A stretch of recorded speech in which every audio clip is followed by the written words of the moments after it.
We are not under the sea, although due to the flooding situation, some can almost feel like they're under the sea, but we are glad to be on the land.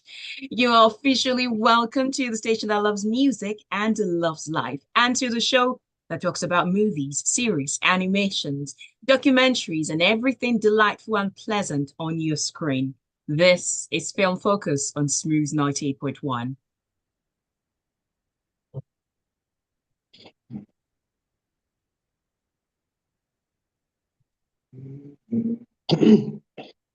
Sorry.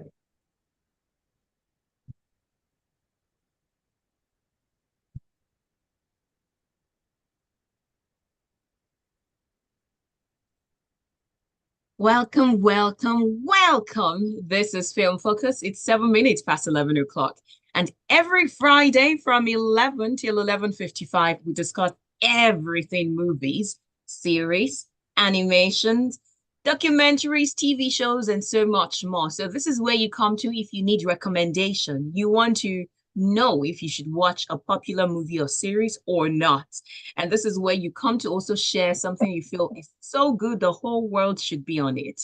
And also, if you want to have updates about what Nigerians, the world are watching, as well as what will be out later in the year or next year, what to line up for your December watch list, and so on. Who is making waves? Who is making how much? Yep, this is where to come to every Friday, 11 till 11:55.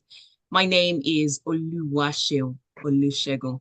And always, I have the pleasure of the gentleman who gets to analyze and, of course, give you their unbiased, unbiased takes and very balanced takes on a lot of movies and updates across different movie industries in the world. So for now, I do have one of the dynamic duo, as I would say, joining me via Zoom. And you can see us on YouTube.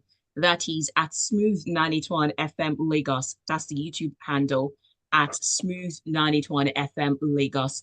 So please welcome with me, Oris. Good morning. Good morning, Sean. Good morning, I guess, Lagos. And good morning. Good morning. Good morning if you're online. Or good afternoon if you're online, actually, considering you might be in a different time zone. But yeah, I guess we are back. Sorry, I have a Yes, little bit of a cold. sorry. We're back like we never left. And I guess we can say good morning to everybody who shares the same time zone with us. And if you're not in the same time zone, good afternoon or good evening, depending on which one applies to you. Okay, so this we usually start with getting to know what Oris has been watching, the movies, the series, be it Nollywood or Hollywood or every other kind of wood. Speaking of which, so I came across a publication on Film Ethical, and that was when I realized that in is it Tanzania now that they call their movies, is it Bongo movies? You wrote on it. Yeah, yeah, I'm hungry with this. Was Don't that worry. something? I wasn't aware either. I just found out myself. Yeah, so that's sort of so if the movie industry in Tanzania they get to call it bongo movies, and it reminds me of bongo, the tea from back then that definitely didn't taste so nice. I'm not that old, Sean, so I don't know the tea you're referring to. But anyway, I think every industry kind of has they kind of have like a particular nickname. I know that there's a particular type of film made in Uganda in a place called Wakali, and it's called Wakali Wood. Mm. And it's a part anyway. It's one particular guy who does movies in the area. He became famous a few years ago because clips from his stuff went viral. So because he does action movies in a very very slum area of Uganda called Wakali. Wakali or Wakaliwa. Anyway, and people started to share some of the clips from his films and from his trailers. And they're just funny, incredible visual, kind of like Bollywood, incredible visual effects, really, really action, really funny choreography. And sometimes you would have some guy who is narrating the events as the film is going. You Mm. understand? So it's called like I think it's called a video DJ or something. Interesting. Anyways, so this became a thing. And I think he was interviewed by Al Jazeera, by BBC. A documentary about his work actually came out, I think, 2 years ago, and I wrote about it for a particular British magazine. So that's how I knew about that whole thing. And it's called Wakaliwood. So anyway, so yeah, there's all of these small things that happen across the continent. Because we don't have inter-country distribution in Africa, you are not really familiar with what's happening in a different country, which is, by the way, what we are trying to see if we can like solve with creating Fimefico, such that we can interview people from all of those places and see, hey, what exactly is happening there. Anyway, but yes. So what have I been watching? Hold on. We're going to hold on that thought. And when we get back, we will get right into his watch list, Oris, that is. You're listening to Film Focus on Smooth 98.1. And you can also come through with what you have been watching on our WhatsApp line. That is 0809 444 0981. That's the WhatsApp line to send your messages to. We'll be right back.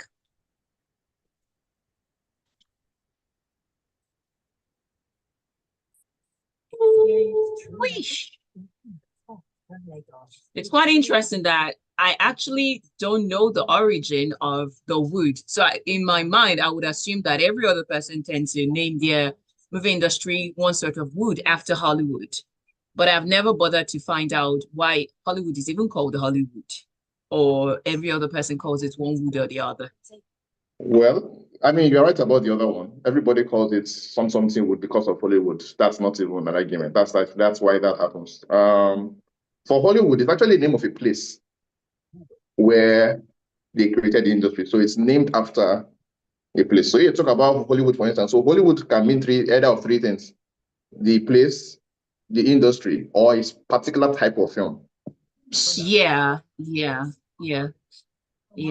I checked out a documentary on Warner Brothers and I found out more about that. But I don't know. Every other person just looks up to American, so they go with the wood. But We even have Asaba wood. I did not know that. What? We have Asaba wood. How you don't know that? Of course, that's a popular one. I There's know that we have Asaba Kannywood movies, but I did not know that we have Asaba wood. But that's kind of what they call it now. Don't you know about Kannywood though? Yeah, of course. That's the northern part, the northern movies. So yeah, everybody woods it up. Nice way to put it. You're welcome to Film Focus, where we are wooding it up, like Ori said, in different kinds of countries and from different industries. We have different types of wood, and I believe everybody's sort of looking up to America. And so there is Nollywood, Gollywood, Kannywood, Asaba wood. There is bongo movies. There is. Let's not forget Wakaliwood. Wakaliwood. So, what would you watch, and what have you been watching? You're welcome to share your list with us, your watch list, and your recommendations, as well as your reviews in there. So the WhatsApp line is 0809 444 0981. Please, if you're sending your message for the first time, I'd like you to include your name and your location. So I do have St. Fajo, who says, yeah, Ouwaseun, Olusegun. Who do we have here? I just saw one Netflix Inside Live. Oris the Dollar Man, how do you cope? Movies and also having news updates too. What have been watching? Number 1, The Competition. Number 2, Sweet Girl. Number 3, Blame the Game. Number 4, Inside Life. Okay. So, Oris, what have you been watching? Inside Life, like everybody else, it is currently number 1 on the Red app. So yeah, I saw that over the week. I saw again on the Red app a film from from South Korea called Uprising as well. What else? I feel like I've seen a lot of things this past week. I just can't remember each of them. What else did I see? Okay, yeah. So there's a new show coming up soon on the Red app called Black Doves featuring Keira Knightley. And who else was in that thing? Yeah, Keira Knightley is the person I remember very clearly. Anyway, so yeah, I saw that. I saw the first episode of that. What else did I see? Let's leave it at that. If I remember a subsequent one, I'll mention it. But I think those three are stuff that I saw mostly on the Red app. You should have seen the way I went with my eyes when you said that you saw a South Korean movie. And then I had to, check, okay, it's not K-drama, it's South Korean, so no problem. Because for some So, reasons, once I hear Korean, I go K-drama. But I know Uprising is about something history, war, and the likes, a little bit of rivalry. yes, it becomes a story about a particular rivalry, but it starts out as a more, let's say more, anyway, the entire film is more political than personal, I guess. I think it begins with this philosopher who is killed. He's a writer philosopher who says that everybody is equal. So in his philosophy, he doesn't believe that the monarchs, royalty is supposed to be like superior to anybody else. Everybody's supposed to be equal. Anyway, the king clearly doesn't like it and has this guy beheaded. So put up as like a warning for everybody else that hey, this type of philosophy isn't supported here.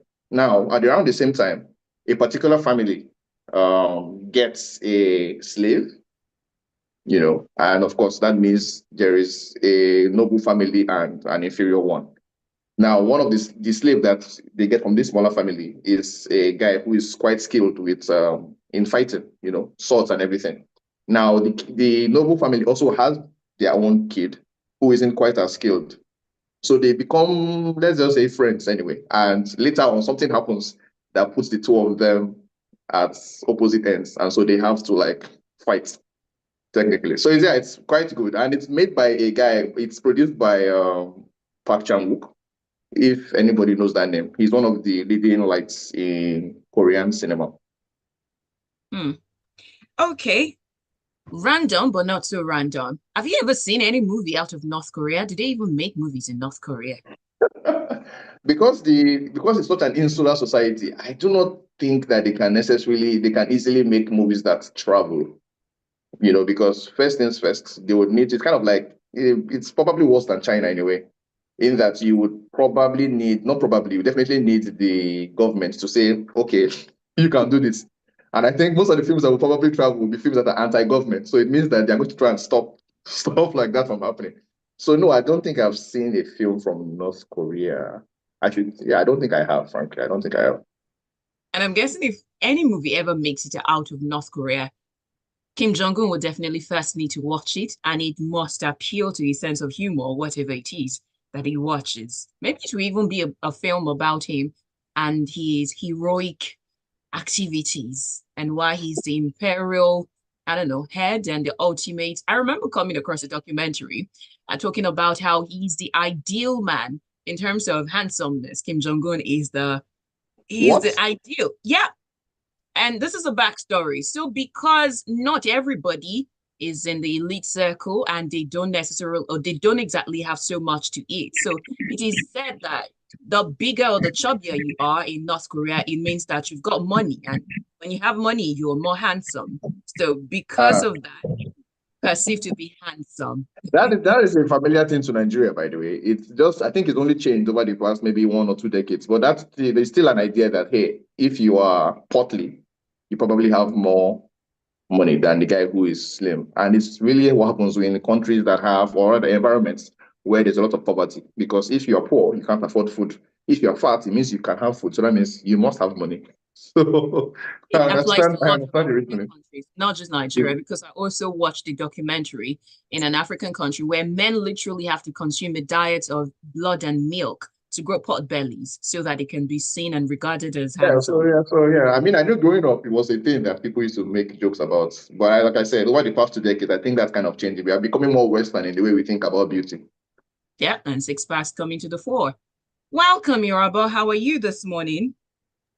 Morning, Sean. How's everything? Oris, how Very far? well. German aliens.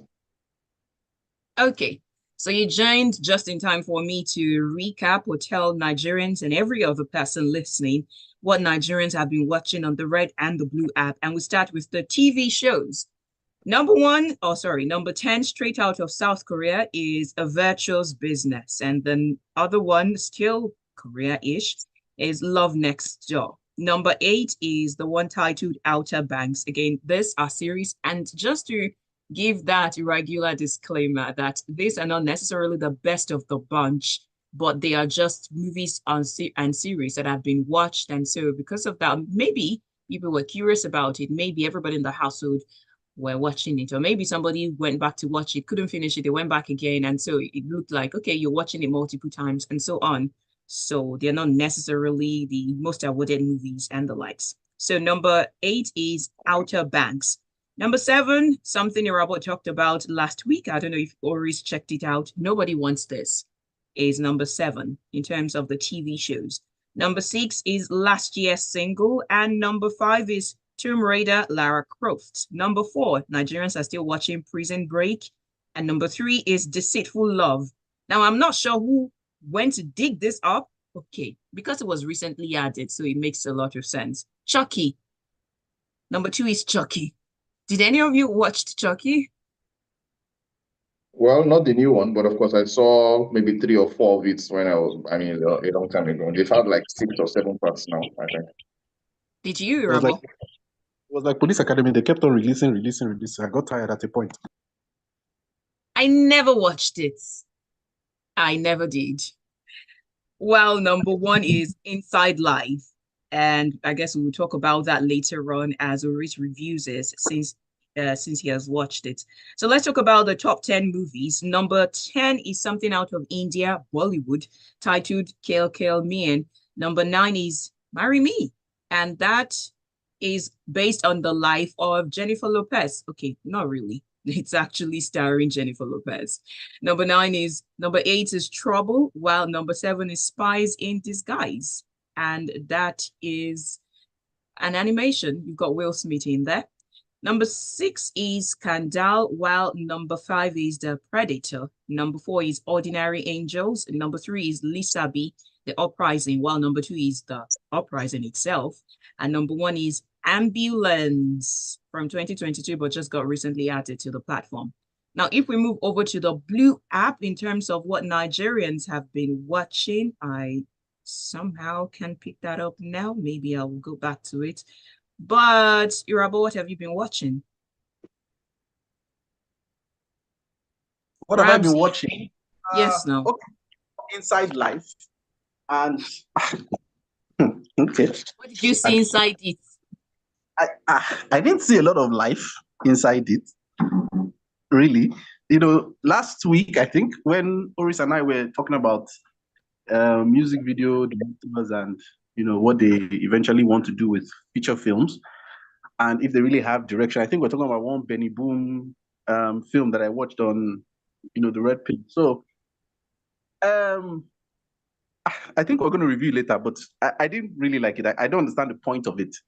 It's just a lot of things they just mashed up together, and I don't get it. But again, I'm always open to other people's opinions and seeing other things, and maybe I'll go and try it again or something. But then again, I watched Inside Life. What else did I watch again? Oh yeah. Reasonable Doubt. They just finished their most recent season.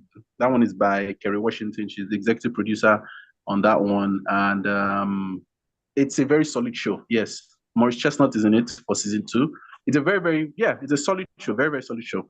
Then what else was I watching? Yeah, Starting 5. Yeah, basketball head and everything. I think that's about it. I went to see, what did I go and see in cinema? I've seen Farmer's Bride. I've seen the other one, Queen Latifah. I'm supposed to go and see, I think two movies are out now, new ones or so. DM's film and Mo Abudu's daughter's film, and I think one other film again. So yeah, that's what I'm about. Then Wives on Strike 3. I want to go and see that one today. So I'm going to be on the island most of today for sure. Okay, so before we get to reviewing Inside Life, Farmer's Bride, Oris, have you finally gotten out of the house to go see it? A big no. Sorry. Are you under house arrest? Oris, you can talk to us. No, actually, I was at the studio last week, by the way. Oh, I didn't know you were here. Okay, so just to tell Nigerians what's being watched on the Blue app, top 10 in terms of movies, House of Spoils is number 10, and Shailene Woodley with Killer Heat is number 9. Number 8 is Muri and Co. Number 7 is Lord of the Rings, The Rings of Power. Number 6 is The Legend of Vox Machina. Number 5 is Atunwe. Number 4 is Hounds of War. Number 3 is Citadel Diana. Number 2 is Life and Death. I believe that's limited series. While number 1 is Lakatabu.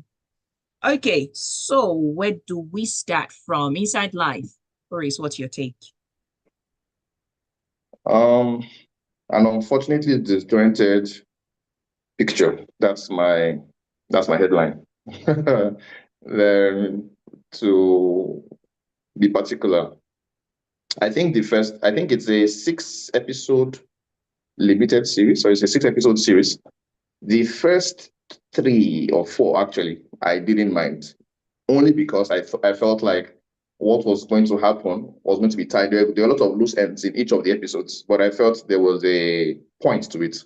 And by the 5th and 6th episode, it will be tied nicely by Clarence Peters, who is the show creator. Unfortunately, I was disappointed. I mean, I'm saying it calmly now, but at the time, I was heavily disappointed because I felt like, okay, I think the first few episodes, it seems like they are showing how people ended up in a particular prison in Lagos, or let's just say Nigeria, or wherever it's supposed to be set. It's Lagos, actually. And so they take one guy who is, I guess, tricked by his friend into attending a meeting of 2 rather significant powers. Somebody dies, and this man is thrown into jail. So I'm like, okay, I think what I understand what's happening here. Inside Life is kind of like what happens inside prison, which is like a derivation from Fela. That's his song where he mentions, the time when I day inside prison, I call him outside. What that's whole thing, Anyway, so there's a Fela line. That's kind of what I thought it was based on, like the idea of, okay, this is how people end up unfairly in prison in Nigeria or in Lagos. That's kind of what I thought it was about. So first episode, that happens. However, there's a question there. How exactly did this happen? How did this guy, why did his friend, I guess, deceive him into coming to that meeting? Second episode, there's something similar again. Somebody else ends up in jail, and on and on and on and on over the first 3-4 episodes. So in my mind, I'm like, okay, by the 5th, 6th episode, they will spend time trying to tie these things together. Unfortunately, that didn't happen. And so it means that even the first few episodes that I liked, in retrospect, are rather terrible because there is no point to anything that happened in the show. In fact, by the sixth episode, I'm not even sure what's happening anymore. I kept watching, trying to say, okay, who is who and who is who? I have no idea. So in my head, I was telling a friend of mine who I saw a bit like, I think what has happened here is this. There's a particular amount of hours Clarence Peters is supposed to, I guess, provide for the Red app. And somehow his story was only ending up in the first 3. So he couldn't figure out how to tie it up. And so just added 3 random stories. And that's how you have 6 episodes. So altogether, unfortunate, just really, really, really terrible. The highlights for me are like the cinematography. Clarence, I mean, I don't think anybody can argue that if you ever saw his music videos. He's incredible with like creating like really, really compelling images. Really, really good at it. And he's such a magician with nights. I think Clarence's nighttime cinematography is probably the best in this country. Where you have the new guys like City Omar, who does wonders with like well-lit atmosphere, outdoors and stuff. Clarence does stuff in interior and in dark areas. Anyway, so there's that. Chigel, the comedian, she plays like some kind of villain in one of the episodes. She's spectacular. So those are like 2 things that I said, oh, this is actually quite good. And there's a first guy who is a social media personality. What's his name? Oh my goodness. Jigan Oba or something. Like people kind of know him anyway. Yes. So he's also quite good in its own episode. And it's a very good conversation between Meg Otanwa and Gabriel Afolayan. Really, really good. And it ends really, really well, that particular stuff. Now, other than these 3 or 4 things, everything else just feels to me like I'm not quite sure what was happening here. I've always said that one of the problems Nollywood has is just good writing. People say storytelling. I feel like that's such a broad thing. So I say, you know what, it's really the writing. This happens, and then this happens, and then this happens. You understand? That whole idea seems like we still struggle with it as a culture. And for Clarence, I was making a joke again, which I think is no longer a joke, that it looks to me like music video directors, they can only think in 4-minute stretches. Once it is beyond 4 minutes, their brain scrambles. So Clarence's job as a showrunner is supposed to take a story through several hours and through 6 episodes. Instead, what he's doing is episodic. let me just give you this one, and then that's the end, even if it doesn't really tie up. Let me get another one. Unfortunately, even within themselves, they don't quite make enough sense. So yeah, I will stop talking now, but yes, let's just say, put it this way, it's an incredibly, incredibly disappointing effort from Clarence Peters. Now, I have not seen it. I definitely will see it later, but the description you gave me sort of gives me an idea. Maybe it's going, you've seen Black Mirror, the series, the season. I have. I've seen some of Yes. it, not today. I've seen a few episodes. Okay, so maybe it's trying to pull a Black Mirror. You know, Black Mirror, it's not like everything ties into each other. It's like, yes, one episode is complete in its own. Maybe, just maybe. Yeah, but that's what I'm not saying, trying to right? do That that. even that doesn't happen. Do you understand? If I saw the first episode and I kept thinking to myself, how does it tie? You get? It means that there are parts of it that are not explained within that episode itself. So this is a Okay. failure on a micro level within the episode, and also a macro level failure within the entire series. That's what I'm saying. Okay, I get you. Irabor, what's your take?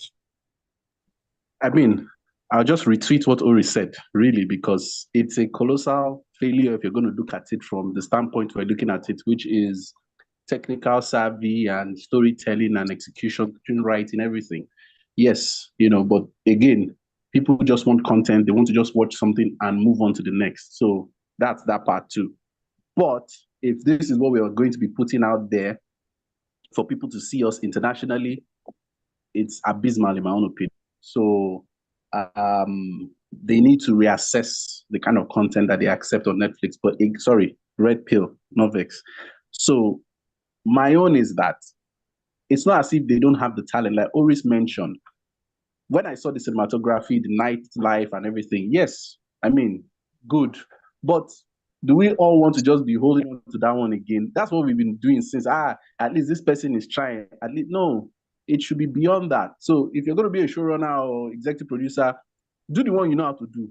Give the person that knows how to do storytelling or writing or screenwriting, collabo. You understand? Like, it didn't make any sense. Like Oris mentioned, I was expecting episode 5 or episode 6 to kind of crown everything. So I was just there waiting, like, okay, Jide Kosoko, okay, this girl that's taking over, okay, what's going on? How are we? There was no rope. I was just there hanging. Nothing was happening. And I was completely disappointed. I look forward to this series for sure. I thought it was even going to be a movie itself. I was even confused at the end of the day. The promo didn't even match, and it, like, I don't know. Are they running with the fact that it was Clarence Peters or what? I don't understand it. So if I start talking now, they'll say, Rabo, we should not talk. We should encourage, whatever. I'm not happy, honestly, with the last, how many movies have come to the Red Pill in the past 3 weeks? The ones that are Nigerian, except last year's single, which was more of the lessons behind it, where I can even give it a pass. Yeah, for sure. So again, I'm just not happy about it. Okay, I have a question for you, gentlemen, and this is it. You have all mentioned the fact that you need to, if you're good at or in an area, you need to collaborate with others that are better or good in another area and not necessarily need to be the jack of all trades. So the question is there any sort of room right now for any big name, or in Nollywood? Yeah, usually applies to big name, for them to pivot and to learn on the job, or we are at a place in Nollywood where you cannot afford to use, in quote, Nollywood to learn on the job. You just need to get it right, especially if you're a big name. Do you understand what I mean? Yeah, I mean, Robert, you want to go first because I have a lot to say. So what you're trying to say, in essence, is that those who are big names, are they able to yield to other people so that they can make the work better? Is that what you're trying to say? This is what I mean. Now, we all know Clarence Peters as a fantastic director when it concerns, and producer when it concerns musical movies. Now, he has decided to, musical videos rather, he has decided to go into making movies. So is there room for him to learn on the job as touching making movies? Or no, you're Clarence Peters. You want to make movies? Give someone who's fantastic, maybe like a Daniel Rai, or someone who's got the idea, maybe a bit of the experience. Don't try to learn on the job to know what it means to be a director, or in terms of. All right. So this is what I feel.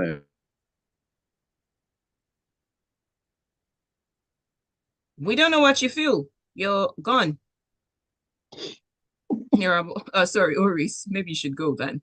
Oh my goodness, the Irabor quagmire every week. Anyway, so I think there might be a space for people to learn.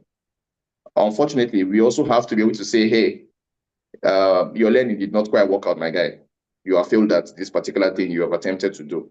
So, but the other question is this, is that, is there evidence too of somebody who is striving to learn or trying to be better at a particular thing? I think that's my major issue with Nollywood. The problems we're talking about today are things we talked about 5 years ago. We talked about them 10 years ago. You understand? So what that means is that clearly somebody isn't learning anything. If that's the excuse, the ridiculous excuse, because by now you should know what you are doing, you know. The point is, we don't have people who, it just looks to me like you guys are not really trying to do anything better than you've done in the past. So for Clarence in particular, of course, yes, like you said, great music video director, you know, he wants to do a movie. I need to be able to see within that movie that, okay, you are trying your best to do something, even what you set up. Let us even see that you are trying to advance it. What has happened here is a total abandonment of your responsibility as a showrunner. That's what he's produced. You know, it's not a question of say, hey, I can see that, oh, your writing could be better, but okay, you can't even end the story well. Do you understand what that is? You know, so that what that means is that you shouldn't be getting this opportunity to play on this sort of level if you can't be bothered with fixing this thing. You know, and I think what has happened again is these international bodies that own the streaming platforms, they have come to understand that when it comes to the Nigerian audience, we don't complain much or something, and we don't even have a structure for that. It is not like we have a New York Times, you know, where, or the Hollywood Reporter, where somebody would write a review that would probably get to these guys and they will understand, okay, certain things have to change. We don't have like an award system that has consistently over 2 decades or a decade giving excellent stuff, you know, to excellent stuff, giving the awards to excellent stuff, so that everybody understands that if you want excellence, you probably should try to win this stuff. Next year, you'll be so, like I always say, you'll be surprised that a lot of the films we have bashed on this particular show will end up at some of these awards, and you're like, okay, but why? So when that's what happens, there is no awarding excellence, there is no belittling mediocrity. It means that the streaming platforms are incentivized to only work with hours. So how much time do they spend consuming this? So that is going to be the only measure of excellence. Now, in the US, the Red app, they've been struggling to win Best Picture for years. So what that means is that even if they're making content that will probably only bring in viewership, they also want that excellence that says, hey, you guys are doing excellently well. The equivalent of the Oscars in Nigeria has not maintained its excellence. So the streaming platforms don't have any incentive to want to win stuff like that. Anyway, these are kind of like the issues that we have. So that's why it looks to me like if you are a big name, we want you can hustle and, you know, get better. However, we need to be able to see the evidence of that in the work. With Inside Life, there is no real evidence that Clarence Peters attempted to do good stuff with what he was given. In fact, he actually is the person credited with the story. So it means that even on his own, on his end, as a storyteller, there is a lot of failure. So yeah, I can't, it's hard. I can't forgive it, sadly. I just can't. Inside this life. Okay, because of time, would Irabor, you back with us? Yeah, I'm back. I mean, the same thing I was going to say. I was going to mention the award shows too, because I understand the commercial part of it, where everybody's trying to make money, everybody's trying to, you know, follow the buzz and the trend and all that. But we need to be very strict with these things. That's why 2 weeks ago when we were talking about a film being rubbish or something, it's not personal. You know, we need to be very harsh with these things so that they can understand the standard. Because if we are looking to position ourselves the way we are trying to position ourselves, we need to do it top to bottom, bottom to top, everything, and in the middle as well. So people like this Inside Life for every and you know, all those type of films that we've been critiquing, they shouldn't be in award shows at all, at all, at all, at all. Shouldn't be there. It's very disappointing that, you know, those are the films that we are having, and there are other great films. You know, the Daniel Oriahi films. You wouldn't even see those ones in award shows. Sylvia, the other time, I didn't see any award show Exactly. commendation. I didn't see. You know, I mean, was it a Yimo Fair? I didn't see anything with AMVCA and some other award shows. I'm not dogging anybody. I'm just saying that this is our industry that we keep saying this. There are certain things we have to do, you know, if we really, really want to get it to that Excelsior point. So those are my 2 cents. Okay, thank you for sharing your 2 cents, gentlemen. Now, moving on to the movie that seems to be getting in a lot of money and raking in accolades from people is Farmer's Bride, and it has crossed the 100 million mark. So far, it's gotten about 113.6 million since it was released. So, Irabor, you saw that. Do you want to give a quick summary or at least a quick review? Beautiful cinematography, great lighting, casting, coloring, even directing. Yeah, solid, very solid film. I was really hoping that it was going to be great, and I was pleasantly surprised and happy because their first feature film, Adire, didn't really hit it for me. So see what we're doing now. We're talking about a film, solid film. Yeah, they have some loopholes here and there, but I would consider it movie of the year. My contender for movie of the year this year easily. So Toby Bakary is on his way to becoming the leading man, in Nollywood. So they should watch out. He's already won all the awards, but I like the fact that he's continuously improving himself. And this lady, sorry, Buwemi Ejeye, oh my God, Femi Brown, I don't know. I mean, Iyabo Ojo, all of them, Bessie Aigbe, who was there? So I can't remember. Those people, they are just phenomenal. Great storytelling, everything. F.A. really too on point. If you haven't seen that film, please go and see it. Thank you. I'll quickly take some messages and then we need to discuss something that I feel, even if we're going to talk about movies and series today, we need to touch on it. And it's the matter of the federal government trying to replace foreign cartoons with Nigerian content that promotes values. But before then, Ouwaseun on WhatsApp says, fun fact or not so fun fact about North Korean film. The grandfather of Kim Jong-un was a crazy film fanatic. He had the largest film collection in the world at that time. He even kidnapped film stars and a film director from South Korea and another country, can't remember now. He kidnapped them to make films for him. Sounds like what the Kim Jong-un dynasty would do. They managed to escape during a film festival or something in Europe. Crazy, right? You guys should do a research on it. In the last week, I saw Equalizer 3 and The Menu starring Ralph Fiennes and Nicholas Hoult. A dark thriller and horror to me. Then Chidozie says, I've been watching The Sopranos, still on season 1, episode 4. I haven't gotten a grasp of the movie. However, I'll be patient. I saw The White Lotus last week, season 1 and 2. I loved and enjoyed it. Crazy characters. Okay, so let's talk about the federal government trying to replace foreign cartoons with Nigerian content that promotes values. And according to the Director General of the National Orientation Agency, that's Alanre Onilu, who disclosed this in Bauchi on Friday during I think it was last week, during the launch of the campaign to promote the national anthem and the National Value Charter. So they said that President Bola Tinubu had approved the replacement of foreign cartoons with Nigerian content to promote national values. In his words, and I quote, we're worried that Nigeria is giving birth to children with foreign behaviors. We have noticed that our kids learn many foreign attitudes through cartoons from other countries. We're going to replace them with local cartoons that will promote our character and culture so that those currently shown on some named platforms and the rest will be substituted. And he further said Nigeria's image has been badly portrayed abroad as a country of kidnappers, bandits, terrorists, fraudsters, and so on. And so we want to redefine our identity at the moment. And nobody can clearly define Nigeria's identity. In the past, during the leadership of Chief Obafemi Awolowo, and they mentioned a number of names. But gentlemen, what do you think about this? Oris, you can go first. My response cannot be said on air. Seriously, the actual true response I have cannot be said on air, so I'll just leave it at that. Anyway, now, before I take your message, I'm sorry, Chidozie is to be blamed for this. So he sent a meme when Nigeria Stories on Twitter posts it, and then under the tweet, you have a Twitter user that said at Shade Abidemi, kids are not left out. All of us will see this shege together. And someone with the handle at Isiego_ said, from Coco Melon to Conco Below. Oh, wow. Oh, person I mean, are you still laughing or can I speak? Sure. Oh, I'm holding it in. Anyway, personally, think I understand the perspective, actually. I get it. I get the idea. The problem, though, as always, with everything that's concerning this country is execution and what exactly it means.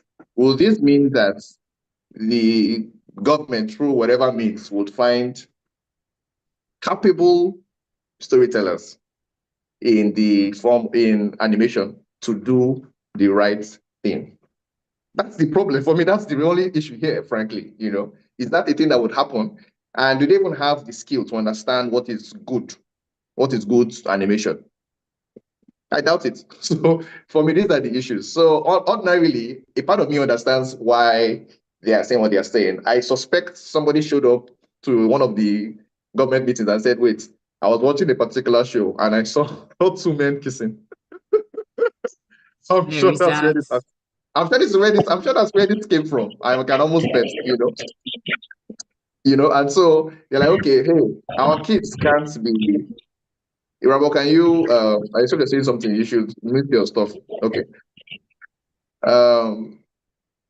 Okay. Anyway, what was I saying? So I suspect that's what happened, and so everybody's like, okay, what can we do? Okay, let's substitute this content for our own content. The problem, though, like I said, is that I doubt very much that the government knows what is good storytelling, what is good animation. So in a way, that tweet is correct. The kids are going to see Shege. Because when we were growing up, we had Sesame Street, which was excellent, teaching wise and moral wise as well. So I don't know that those things still exist today on Nigerian television. So fingers crossed. Again, it's also useless too, by the way, because a lot more kids will consume stuff on streaming, and streaming doesn't have the same restriction that terrestrial TV has under the government. So wahala all round. I totally get it, right? Irabor, do you want to say something? Oh, see, look, like I said, my response has to be on the podcast because if I talk this matter, it's. Let me. Thank you. So especially from the angle of the whole, the LGBTQ that are being inserted and infused subtly and sometimes loudly in some of these cartoons, I get it. Some of the things that are subtly perpetrated in this or propagated rather in these cartoons, I get it. But the challenge, like Oris pointed out, we do not have proper strategy, especially the one that will cover. So right now, if you say you want to scrap all these, what is going to replace them? There needs to be a proper replacement. It's like saying, oh, fuel subsidy is gone. What is going to replace? What is the cushion gradually? How do you do it? And I'll tell you something that came to mind. I remember one time where I came across a doll that is supposed to be Nigerian doll.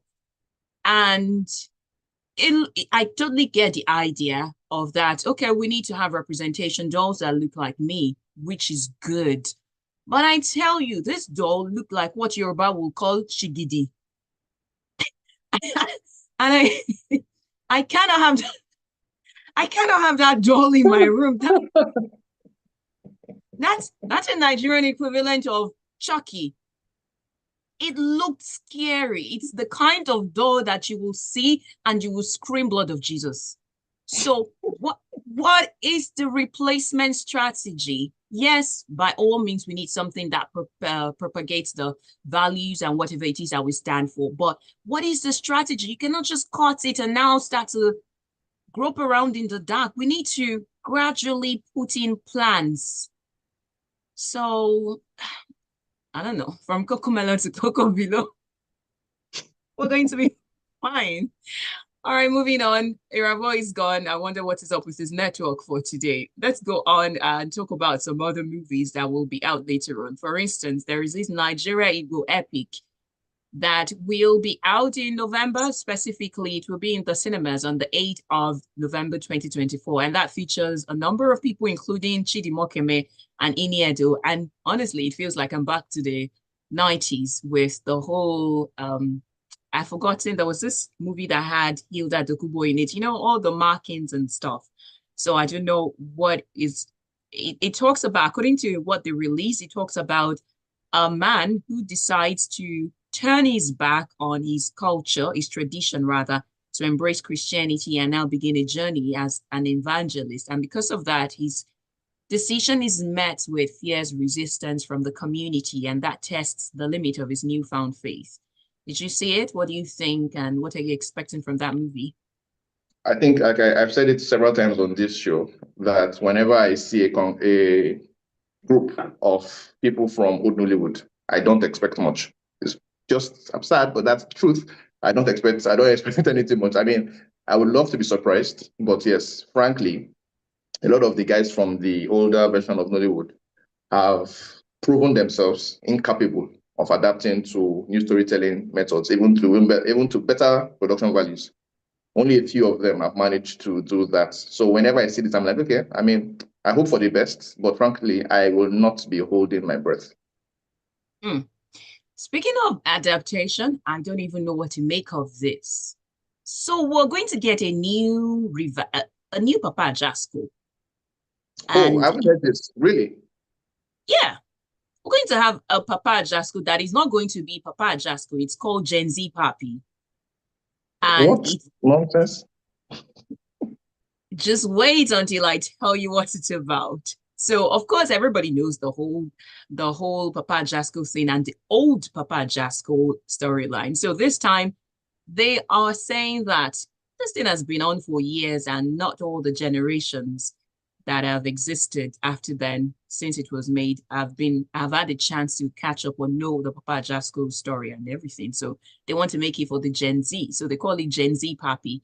And this time, Papa Jasco is not just Papa Jasco. He's now a successful Afrobeat musician who is now in a rivalry with another artist that is known as Emperor Agu.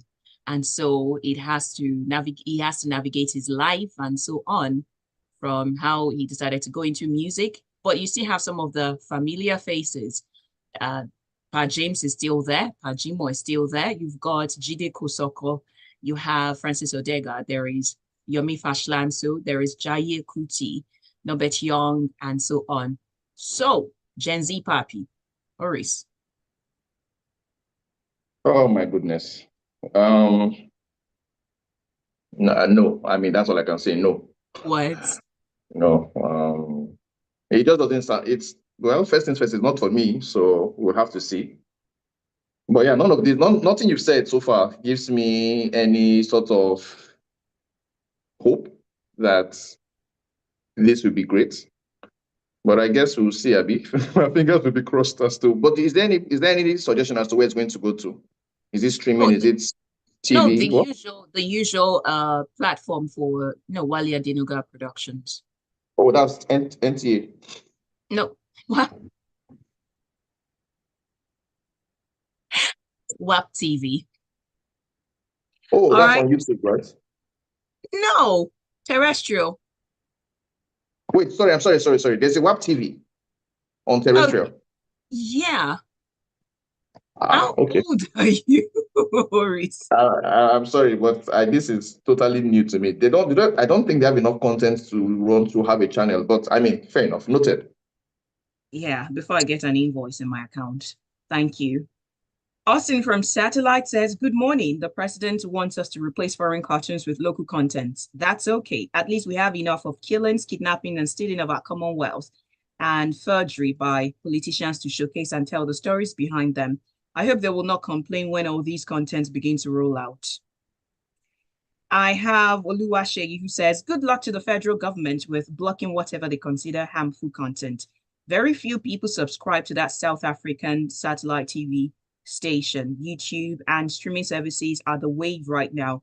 People that can't run anything without allowing ethnicity, religion, mediocrity, and especially corruption to destroy it.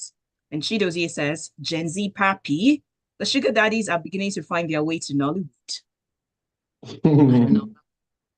Okay, so on a semi-final note, it looks like Kunle Afolayan has a movie that will be premiering at AFRIP this November. Did you catch wind of that?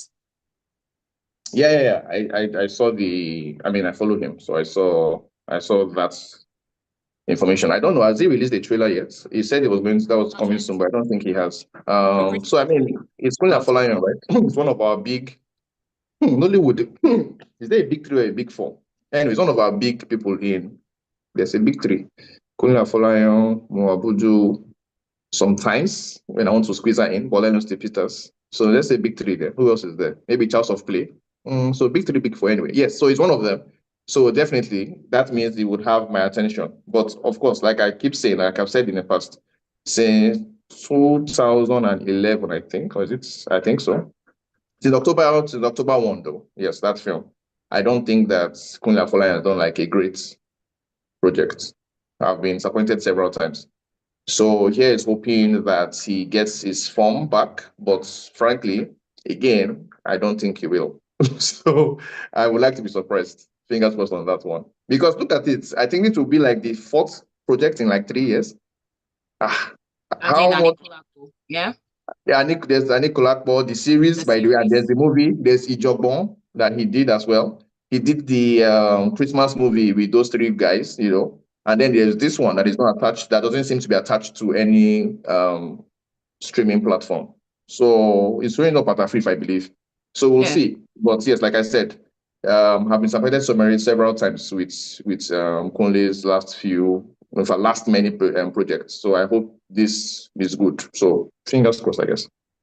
Well, considering that a lot of people were drawn to him because of his psychological thrillers, maybe this will do it because this is a psychological thriller. And according to the short information we have, it follows the emotional journey of two people who have a seemingly perfect love story until things take an unexpected and mysterious turn. So fingers crossed. And on a final note, Wives on Strike 3, The Uprising will be out in cinemas today, and they are doing it international. They are going to be releasing it in cinemas in Canada, in the UK and Ireland, as well as some Francophone countries and also Southern African countries, or South Africa, I think. So I think You this know, will... you know what this means, right? You know, the Farmer's Bride is made by, I think that's Farmer's Bride is Nile. Like, okay, no, it's also No, it's it's not Nile. This is the this first one is one on Nile. Nile. These guys are Nile Media being So Farmer's Bride is going international as well, and White on Track is also going international. Now, the two people who are behind those two companies, the two distribution companies, used to be together, by the way. So Yep. watching it from my angle, I'm thinking to myself, okay, there is a competition going on here. They want to see who is going to succeed Evidently. internationally. So I guess in a few weeks, we'll find out the answer to that. So fingers crossed. You'll find out. All right. Thank you for your time always, Oris. We appreciate you. And I think I just want to quickly squeeze this one in, and that is the Christopher Nolan next movie, Matt Damon. I think you have something vibrating from your end. Okay. Not anymore. Yes. You see the sneak peek? The Christopher Nolan. So I don't know if he's ever going to go back to Warner Brothers. But hey, what do you think? Christopher Nolan. Yeah. Yeah. Sorry. What are you asking? So he's going to have his next movie again. So Matt Damon, so there was Oppenheimer, and now we're still going to have another from him that will probably it will be released in summer 2026. It's not 2020, it's not 2030. But yes, of course, Christopher Nolan, he's the king of the world, I think, at the moment. So anything he does is definitely going to attract attention. So someone like me, who is a big Nolan fan, by the way, I'm a very big Nolan fan. I will just be waiting, hoping to be blown away again. All right. So on a final note, any recommendation for the weekend? Yes, I mean, let us all be patriotic. Two big films trying to work out internationally are in the cinemas or will be coming to cinemas later today. Wives on Strike and Farmer's Bride. So I would like for, our listeners to try and see both films. I think it's necessary we support Nollywood, at least good Nollywood. I hate trash Nollywood. So this looked like it will be good Nollywood. So yeah, people, see both movies, Farmer's Bride and Wives on Strike 3. Thank you. And next week we'll be back on Film Focus from 11 right here on Smooth 98.1. Thank you for your messages and for your participation as always. Now it's a Golden Oldies Friday on the Casbah, and that will be up pretty soon. This is Smooth 98.1. All right, Sean. Bye. Thank you. Bye.